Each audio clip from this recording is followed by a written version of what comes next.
Sabática en este proyecto producido por Editorial Sa Feliz en colaboración con el Campus Adventista de Sagunto. Comenzamos un nuevo trimestre, un nuevo tema y en este caso vamos a estudiar el libro de Salmos durante 3 meses nada más y nada menos. La primera lección comienza cómo leer Salmos, así que va a ser una introducción a este libro maravilloso. El versículo de memoria está en Lucas capítulo 24, versículos 44 y 45. Y les dijo: estas son las palabras que os hablé estando aún con vosotros, que era necesario que se cumpliese todo lo que está escrito de mí en la ley de Moisés, en los profetas y en los salmos. Entonces les abrió el entendimiento para que comprendiesen las escrituras. Algo muy importante a definir en esta primera lección es que el libro de Salmos está plenamente inspirado como el resto de la Biblia. Vamos a ver que su naturaleza es especial porque es un conjunto de poemas, es un conjunto de canciones que se cantaban, que se utilizaban en la liturgia, pero su origen es divino, como cualquier otro libro, como el libro de Mateo, el libro de Romanos o el libro de Génesis.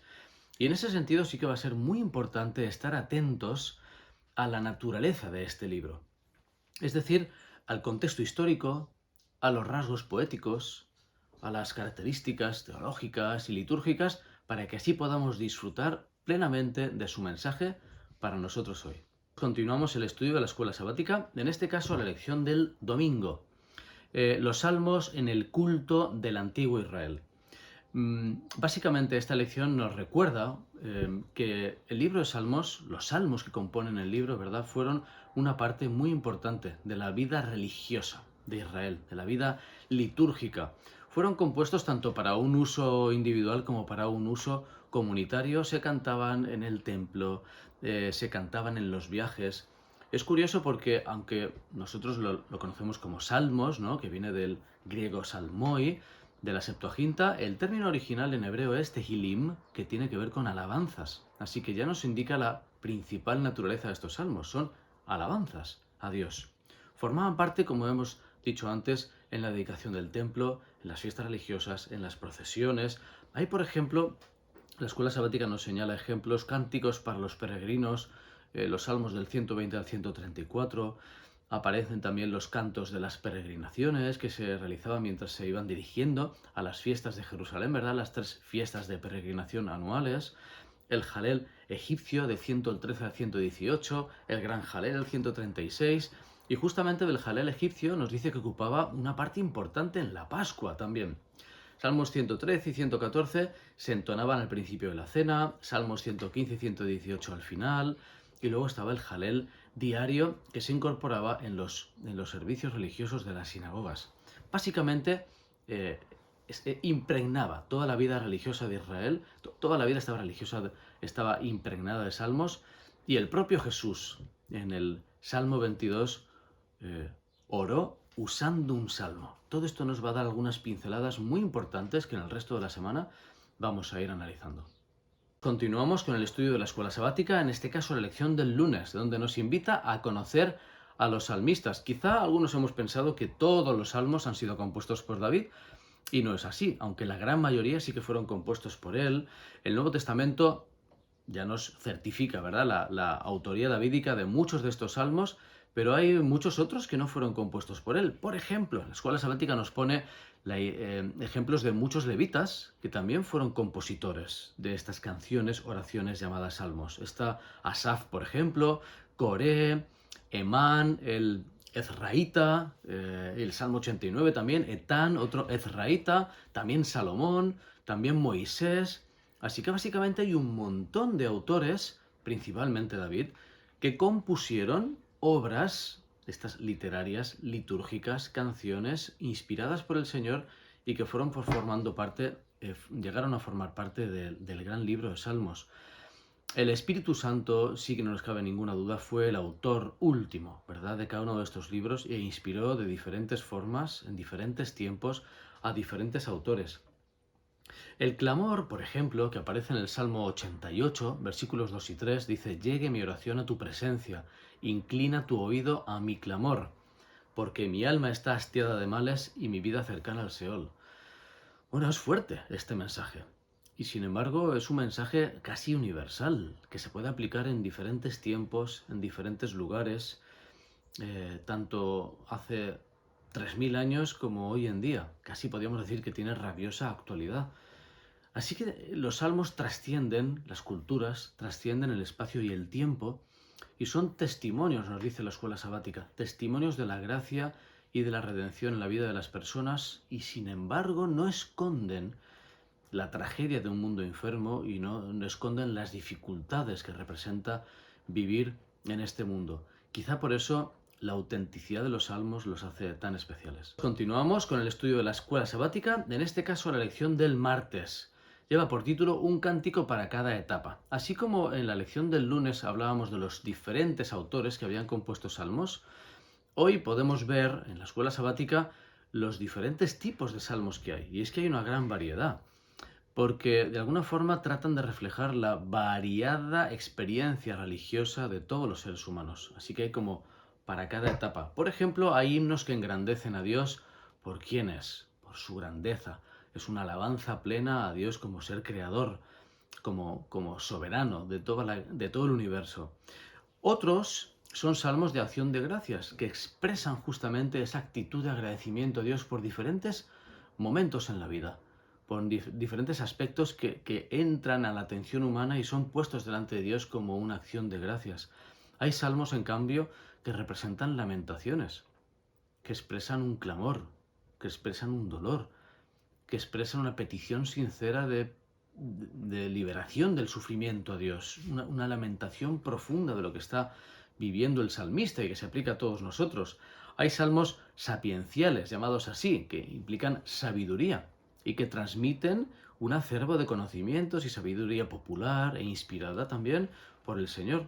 Hay salmos llamados regios, que hablan de Cristo como gobernante, como Rey de Reyes, como liberador del pueblo, como gran soberano también, y tienen como un aspecto especial.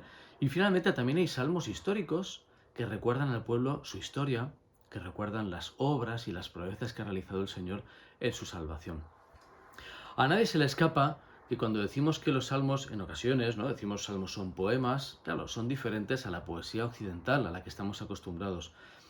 Para empezar, fueron escritos en otro idioma, en hebreo. Y en hebreo se nos ha perdido. Cuando nosotros leemos en nuestro idioma propio, en el español en este caso, pues no encontramos esas piezas literarias que son más fáciles de ver en el idioma original.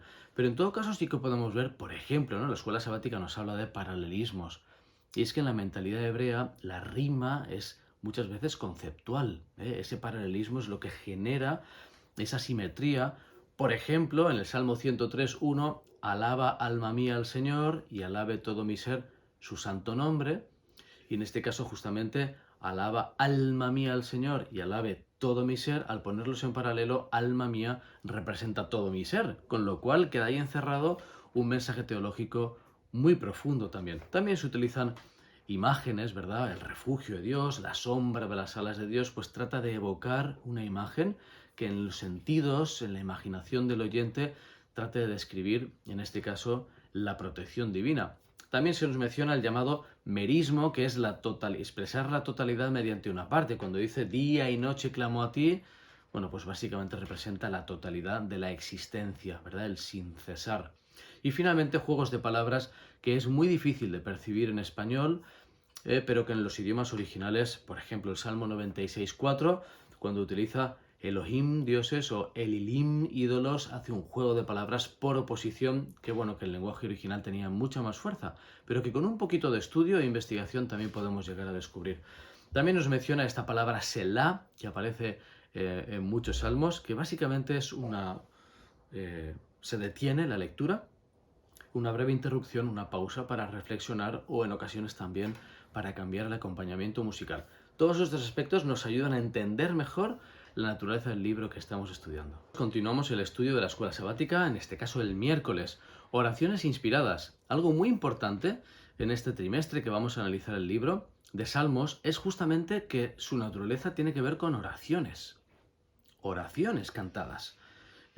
Y alabanzas inspiradas por Dios. Así que en los salmos se mezcla, es palabra de Dios mezclada con oración del hombre a Dios, formulado en un lenguaje que después nosotros podemos percibir y que nos habla, como dice la escuela sabática, de una profunda devoción personal. O sea, los salmos nos hacen a nosotros testigos de una relación personal entre el salmista y el autor que está inspirando sus palabras, en la que podemos entremezclar nuestros pensamientos y nuestras oraciones. Ellos se dirigían a Dios y hay muchos ejemplos en la escuela sabática: Dios mío, Señor mío, Rey mío, oye mi oración, respóndeme, líbrame. Son todo peticiones de oración, oraciones elevadas al Señor a lo largo de diferentes contextos. En ese sentido, por tanto, los salmos son muy especiales porque su naturaleza propia de literatura inspirada por Dios es una oración en sí mismo. Y por eso invita en ese sentido a unirnos. Jesús mismo utilizó los salmos también, como veíamos días atrás, y como aparece aquí, en Lucas 20, 42 y 43, citando directamente el Salmo 110. Jehová dijo a mi Señor: siéntate a mi diestra, hasta que ponga a tus enemigos por estrado de tus pies. Vemos, por tanto, que al ser oraciones reflejadas en la historia, los salmos trascienden fronteras culturales y espacio-temporales y nos hablan de una riqueza de la experiencia espiritual de las personas maravillosa. Por eso vemos que nos hablan de alabanza, de esperanza, nos hablan de miedo, ira, tristeza y dolor. Gente que afronta experiencias que son enfrentadas por la gente en diferentes momentos de la vida y en diferentes momentos de la historia. Por eso esa riqueza nos llega a nosotros con toda su plenitud y son tan útiles para nuestras vidas. Vamos con el jueves, el mundo de los salmos. Y se puede resumir esta escuela sabática con la frase, ¿no?, de que el mundo de los salmos es Dios. Hay una centralidad de Dios como autor último, como protagonista, sin parangón, en todo lo que reflejan los salmos. Dios está en el centro. Dios es el objetivo, Dios es el origen, Dios es rodeado por todo tipo de experiencias que expresan los salmos. Incluso los que no creen en Dios, los enemigos de Dios, ¿no?, le preguntan al pueblo: ¿dónde está tu Dios? Así que es protagonista indiscutible de todo este libro. La centralidad de Dios en la vida de Israel queda reflejada, por tanto. Para ellos la adoración tenía que ver con el culto y el culto era central en su vida. Todo lo que ocurría en el templo era el centro de su calendario religioso, de su experiencia religiosa, de su mensaje teológico, y todo lo bueno y lo malo se expresaba en el culto. Y en ese sentido el salmista también, los salmos hablan de una tensión teológica propia en la que Dios está en la morada del cielo, pero también está en la tierra. Dios está en el santuario y está con su pueblo. Dios está en todas partes y a la vez está en el pueblo también. Está oculto y a la vez se revela. Así que los salmos presentan un poco esa tensión de la cercanía y la lejanía, de la trascendencia y de la inmanencia de Dios dentro de la experiencia religiosa del pueblo de Israel. Y en ese sentido nos invita el autor de la escuela sabática en esa reflexión, ¿no?, a no limitar a Dios aspectos puntuales de la existencia, sino ser conscientes de que Él está en el más allá y en el más acá. Está en lo profundo y está en lo cotidiano. Y eso es lo que hace tan rica esta literatura inspirada. Queridos amigos, continuamos el estudio de la escuela sabática y llegamos ya al viernes, donde se resume de alguna forma esta introducción al libro de Salmos y nos recuerda que el libro es un libro de libros, donde hay 5 libros, ¿verdad?, de Salmos, quizá parecido a ese Pentateuco original. Estos 5 libros agrupaban diferentes salmos y de alguna forma también aparecen allí implícitas algunas lecciones, algunas colecciones antiguas, como por ejemplo las colecciones de Coré o la colección de Asaf y algunas otras. Así que en ese sentido sí que hubo un proceso en el cual los salmos fueron recopilados. Hemos dicho en otros días de la escuela sabática que no todos los escribió David y que a lo largo del tiempo diferentes levitas fueron produciendo salmos que fueron incorporados en las colecciones y probablemente en el tiempo de Esdras fue finalmente compilado el libro completo. Ahora, esto no tiene que generar ningún problema porque la inspiración de Dios queda preservada a lo largo del tiempo en su forma final, incluso como libro. Y sí que Salmos se convierte en este sentido en un paradigma de inspiración bíblica en el cual Dios inspira a diferentes personas a lo largo de diferentes momentos, en diferentes lugares incluso, con un mismo pensamiento de alabanza, con una experiencia religiosa común, y el mismo Espíritu Santo que inspira es el Espíritu que inspira para recopilar los salmos que han sido inspirados por él mismo y de esa forma cerrar esa pieza de literatura e incorporarla en el resto del canon bíblico. Igual que Jesús es divino humano y se revela como la palabra encarnada, la propia Biblia tiene esta naturaleza divino humana y así ha llegado a nuestras vidas.